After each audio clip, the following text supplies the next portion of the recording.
my family had left me since I think I was 9 or say 7 or 8 years old, if I can remember. And what happened was, I guess, I don't know, things didn't work out. It was supposed to, you know.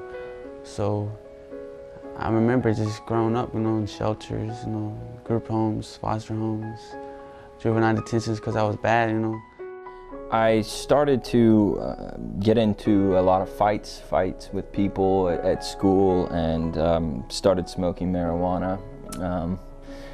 And from there, my problems progressed. I spent a fair amount of time in a juvenile placement facility, and by the time I was 18, I had racked up an impressive record.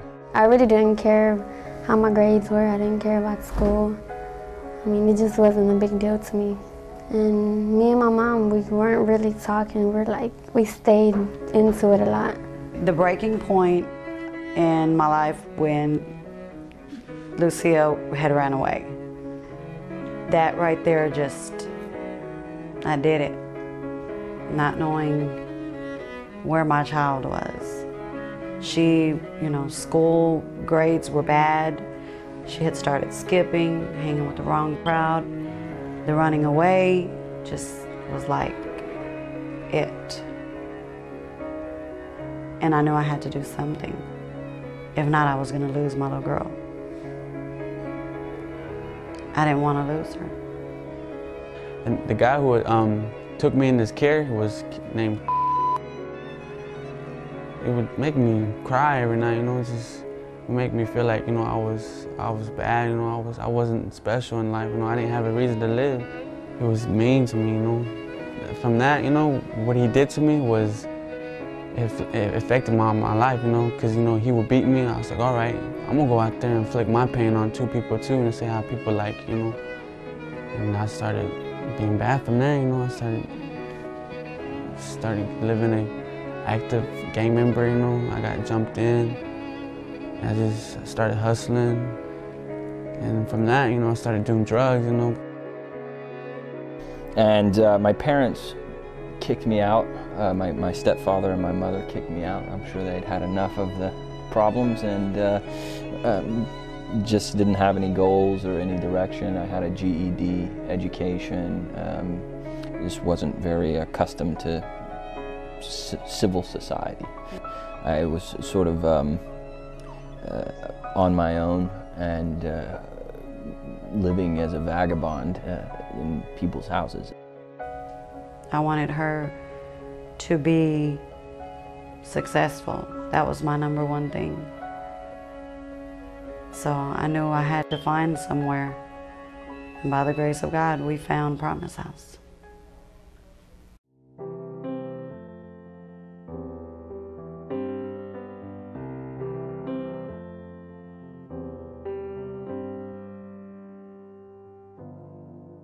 I was in the STAR program, and they taught me how to manage, like, with my anger, how to start getting along with my mom.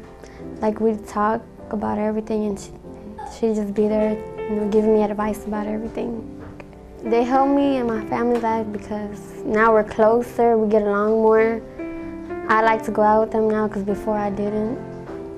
I like to spend time with them, because I really love them a lot. I mean, I just feel closer to them, and like before I didn't really want to be around them, but now I do. They help me learn to cope with my family, to get along with my family. Basically, you know, I'm going to a group in Promise House, you know. I'm going to one-on-one with my caseworker, you know. She has that on Mondays, you know. And I go to tutoring after school, you know. I go to rehab on Wednesdays, you know. So basically I have a tight schedule, you know, but it keeps me focused, you know. And if it wasn't that, you know, I'll be just going out in the streets, you know, looking for some problems, you know. Learning how to just go find jobs, and learning how to budget, learning how to just live, I guess, decently. And it got counseling. The Promise House offered counseling, and I think that helped me work out some of my emotional angst. Well, our relationship now is different than before because we actually talk. And Lucia comes to me more in confidence now. I mean, we share things that, things that I never would have imagined, you know, that she would have even came to me on. Before, I would have never thought that we would even had that type of relationship. They can help a lot, because if I need something, they're there for me, you know. They're there for me when I call them. They're there when I'm down, you know, when I need something, you know. For instance, you know, like Miss Courtney, my caseworker, she said, if you need anything, you know, come to me, you know. I was like, all right. And she's always there for me, you know. I mean, there's nothing that, you know, it's like, she's like my mother, you know. I mean, she's like, I don't know, it feels good because, you know, it feels like, you know, she's there for me. Like nobody has ever been there for me, you know. All I want for any of my clients, especially Antonio, is to know that he can succeed in life. And my main focus and goal is for them to look at me and to see that I've been through some of the same situations that they've been through, and I've overcome it, and that they can too.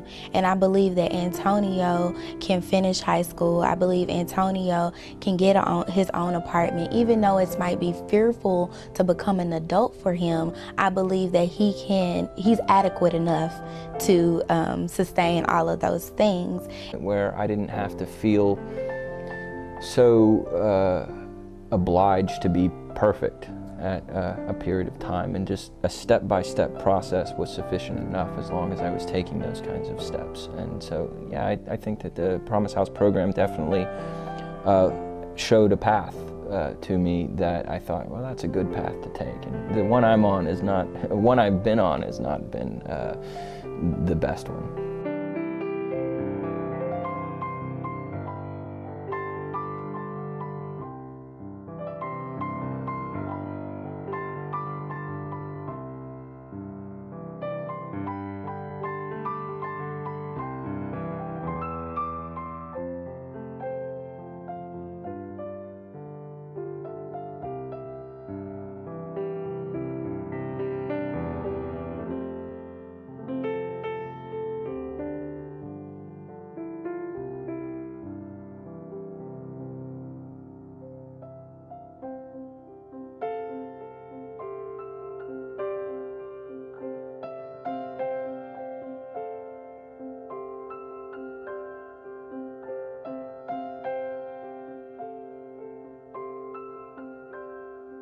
Promise House was my turning point.